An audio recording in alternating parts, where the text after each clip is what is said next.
മണ്ഡല മകരവിളക്ക് തീർത്ഥാടന കാലത്തെ ശബരിമലയിലെ ഒരുക്കങ്ങൾ പൂർത്തിയായതായി Thiruvithamkoor Devaswom board president PS Prashanth. 10,000 പേർക്ക് സ്പോട്ട് ബുക്കിംഗ് സൗകര്യമുണ്ടാകും. സ്പോട്ട് ബുക്കിംഗിന് പമ്പയിൽ മാത്രം 7 കൗണ്ടറുകൾ. 1500 ചെറിയ വണ്ടികൾക്ക് പമ്പയിൽ പാർക്ക് ചെയ്യാം. 18ാം പടിക്ക് മുകളിൽ മൊബൈൽ ഫോണിന് വിലക്കുണ്ടാകുമെന്നും PS പ്രശാന്ത് വ്യക്തമാക്കി. ഒരു അപകട ഇൻഷുറൻസ് പദ്ധതി കഴിഞ്ഞ പ്രാവശ്യം അതുണ്ടായിരുന്നു. പക്ഷെ അതിനൊരു ക്ലാരിറ്റിയോ ഒരു കൃത്യമായൊരു ക്ലാരിറ്റി ഉണ്ടായിരുന്നില്ല. അതിപ്പോൾ കൃത്യമായൊരു ക്ലാരിറ്റിയോടുകൂടി ഞങ്ങൾ നടപ്പിൽ വെക്കുകയാണ്. യുണൈറ്റഡ് ഇൻഷുറൻസ്, നമ്മൾ എക്സ്പ്രഷൻ ഓഫ് ഇൻട്രസ്റ്റ് വിളിച്ച് യുണൈറ്റഡ് ഇൻഷുറൻസിനെയാണ് നമ്മൾ തിരഞ്ഞെടുത്തിരിക്കുന്നത്. 4 ജില്ലകൾ ജൂറിസ്ഡിക്ഷൻ: കോട്ടയം, എറണാകുളം, പത്തനംതിട്ട, ഇടുക്കി. കഴിഞ്ഞ പ്രാവശ്യം ആ ജൂറിസ്ഡിക്ഷൻ ഒന്നും ഉണ്ടായിരുന്നില്ല, ഒരു വ്യക്തത ഉണ്ടായിരുന്നില്ല ജൂറിസ്ഡിക്ഷനിൽ. അതുകൊണ്ട് കഴിഞ്ഞ പ്രാവശ്യം ചെറിയ കൺഫ്യൂഷൻസ് ഒക്കെ ഉണ്ടായി. അതുകൊണ്ട് 4 ജില്ലകൾ. ഇവിടേക്ക് എത്തുന്ന അയ്യപ്പ ഭക്തർക്ക് അപകടത്തിൽ എന്തെങ്കിലും സംഭവിച്ചാൽ, മരണം സംഭവിക്കാതിരിക്കട്ടെ, സംഭവിച്ചാൽ 5 ലക്ഷം രൂപ ഒരു അപകട ഇൻഷുറൻസ്. 1 രൂപ ഒരു പ്രീമിയം ഭക്തരിൽ നിന്നും ഈടാക്കുന്നില്ല. ദേവസ്വം ബോർഡ് പൂർണ്ണമായും ദേവസ്വം ബോർഡാണ്. കാർഡിയോളജി ഡോക്ടർമാർ ഉൾപ്പെടെയുള്ള ഒരു സ്പെഷ്യലിസ്റ്റ് വിങ്, 100ഓളം ഡോക്ടർമാർ അവരുടെ സേവന സന്നദ്ധത അറിയിച്ച് വന്നിട്ടുണ്ട്. രശ്മി കാർത്തിക ചേരുന്നു വിവരങ്ങളുമായി. രശ്മി, സ്പോട്ട് ബുക്കിങ്ങിന് പമ്പയിൽ മാത്രം 7 കൗണ്ടറുകൾ, അത് സ്വാഗതം ചെയ്യാം. 1500 ചെറിയ വണ്ടികൾക്ക് പമ്പയിൽ പാർക്കിങ്ങിന് സൗകര്യം ഉണ്ടോ എന്ന കാര്യം പാർക്ക് ചെയ്യാമെന്ന് പറയുന്നുണ്ട്. പക്ഷേ അടിസ്ഥാന സൗകര്യങ്ങളടക്കം പലതും ഇപ്പോഴും പൂർത്തിയാകാനുണ്ട് എന്നാണ് റിപ്പോർട്ടുകൾ. എന്തൊക്കെ കാര്യങ്ങൾ അദ്ദേഹം വിശദീകരിച്ചു?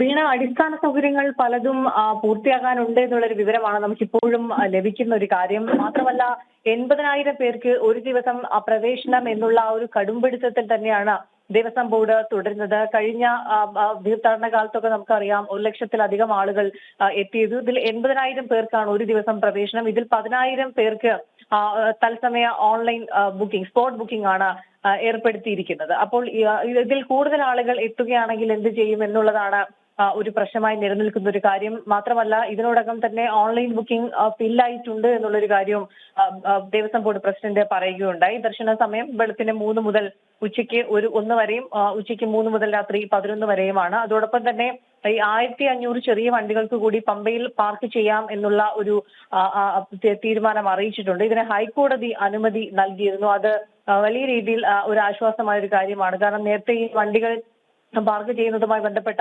വലിയൊരു പ്രശ്നം, പാർക്കിംഗ് പ്രശ്നം വലിയ രീതിയിൽ നിലനിന്നിരുന്നു. അതോടൊപ്പം തന്നെ 6 നടപ്പന്തൽ കൂടി ഒരുക്കിയിട്ടുണ്ട് എന്നുള്ളതാണ് വാർത്താ സമ്മേളനത്തിൽ ദേവസ്വം ബോർഡ് പ്രസിഡന്റ് പറഞ്ഞത്. 3 നേരത്തെ തന്നെ ഉണ്ട്. ഇതിൽ 4,000 പേർക്ക് ഈ 6 പന്തൽ കൂടി വരുമ്പോൾ നിൽക്കാൻ കഴിയുമെന്ന് പറയുന്നു. അതോടൊപ്പം തന്നെ ശരംകുത്തിയിലെ വാട്ടർ ബോയിലർ മണിക്കൂറിൽ 1000 ലിറ്റർ ശേഷിയായി ഉയർത്തിയിട്ടുണ്ട്. അരവണ ആവശ്യത്തിന് ഉണ്ട് എന്ന് പറഞ്ഞിട്ടുണ്ട്. അതോടൊപ്പം തന്നെ ഭക്തർക്ക് അപകട ഇൻഷുറൻസ് ഏർപ്പെടുത്തിയിട്ടുണ്ട് എന്നുള്ളൊരു കാര്യം അറിയിച്ചിട്ടുണ്ട്. അതോടൊപ്പം തന്നെ 18ാം പടിക്ക് മുകളിലേക്ക് എത്തുന്ന സമയത്ത് അവിടെ മൊബൈൽ ഫോൺ ഉപയോഗിക്കാൻ പാടില്ല എന്നുള്ള ഒരു കാര്യമാണ് മറ്റൊന്നായി അറിയിച്ചിരിക്കുന്നത്. ഫോൺ സ്വിച്ച് ഓഫ് ചെയ്ത് വേണം മുകളിലേക്ക് കയറാൻ. കാരണം വീഡിയോ എടുക്കുന്ന ഒരു സാഹചര്യം നിലനിൽക്കുന്നുണ്ട്.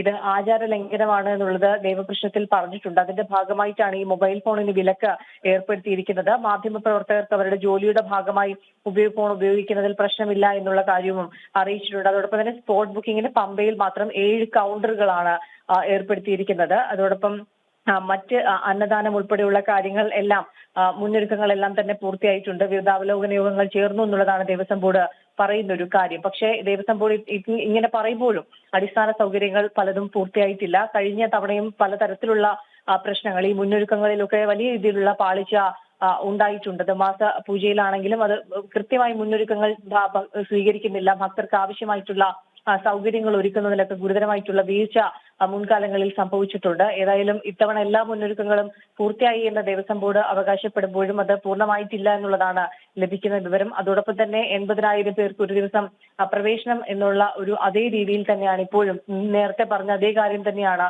ഇന്നും വാർത്താ സമ്മേളനത്തിൽ ദേവസ്വം ബോർഡ് പ്രസിഡന്റ് അറിയിച്ചിരിക്കുന്നത്. വീണ. ഓക്കെ, ശരി രശ്മി.